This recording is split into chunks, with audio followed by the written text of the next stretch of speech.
Provavelmente já ouviu alguém dizer: "Foi pela graça de Deus." Mas você já parou para pensar no que essa palavra realmente significa? O que é graça? Por que precisamos dela? E, principalmente, por que a Bíblia diz que somos salvos pela graça? Talvez você tenha ouvido essa palavra tantas vezes que ela acabou perdendo o significado. Hoje, em poucos minutos, você vai entender o que a Bíblia realmente quer dizer quando fala sobre a graça de Deus.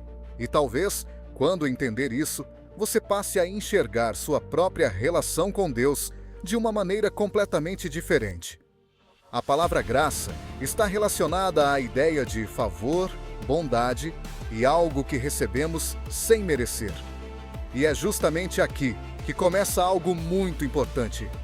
Porque se graça é algo que recebemos sem merecer, então ela não pode ser conquistada simplesmente pelo nosso esforço. Efésios 2:8 diz: "Porque pela graça sois salvos mediante a fé." Perceba algo importante. Paulo não está dizendo que somos salvos porque conseguimos ser bons o suficiente. Ele está apontando para algo que vem de Deus. Isso não significa que nossas atitudes não importam.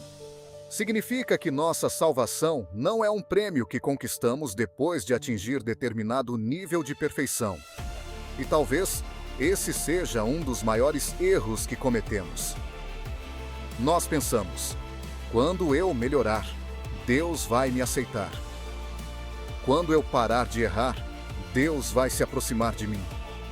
Quando eu conseguir colocar minha vida em ordem, então vou poder voltar para Deus. Mas a lógica da graça é justamente o contrário. Você não se aproxima de Deus porque conseguiu se tornar perfeito.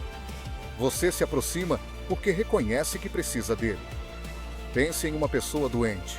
Ela não procura um médico porque já está saudável. Ela procura o médico justamente porque reconhece que precisa de ajuda. Da mesma forma, a graça nos confronta com uma verdade que nem sempre queremos aceitar. Nós precisamos de Deus, e isso aparece claramente na mensagem do Evangelho. Romanos 3:23 afirma que todos pecaram e estão destituídos da glória de Deus. A Bíblia não apresenta a humanidade como um grupo de pessoas boas tentando conquistar alguns pontos com Deus. Ela apresenta pessoas que precisam da misericórdia e da graça de Deus. E é nesse ponto que a cruz de Cristo ganha um significado ainda maior. Jesus não veio simplesmente ensinar algumas frases bonitas. Ele veio realizar aquilo que nós não poderíamos realizar sozinhos. A cruz nos mostra duas coisas ao mesmo tempo: a seriedade do pecado e a profundidade do amor de Deus.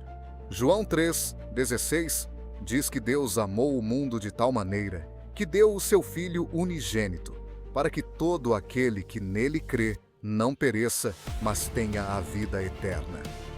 Isso é graça, não porque o pecado não tenha importância, mas porque Deus oferece aquilo que nós jamais conseguiríamos comprar com nossos próprios esforços. Agora, existe uma pergunta importante. Se somos salvos pela graça, então podemos viver de qualquer maneira? Não. E esse ponto é fundamental. A graça não é uma autorização para continuar fazendo tudo aquilo que sabemos que está errado. A graça transforma. Tito 2:11-12 ensina que a graça de Deus se manifestou trazendo salvação e nos ensinando a viver de maneira diferente. Perceba, a verdadeira graça não apenas perdoa o passado, ela também começa a transformar o presente.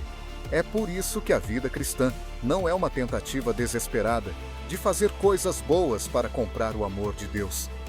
É uma resposta ao amor que já recebemos. Você não obedece para comprar a graça.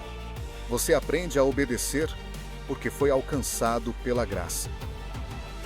E talvez hoje você esteja carregando uma culpa enorme. Talvez você tenha cometido erros. Talvez tenha se afastado.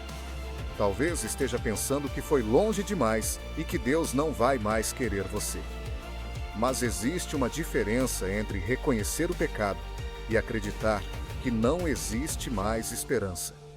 A mensagem do Evangelho não diz: conserte tudo primeiro e depois venha até Deus. Ela aponta para Cristo, para a cruz, para a fé, para o arrependimento e para a graça. Então, se você estava tentando merecer o amor de Deus, pare por um instante.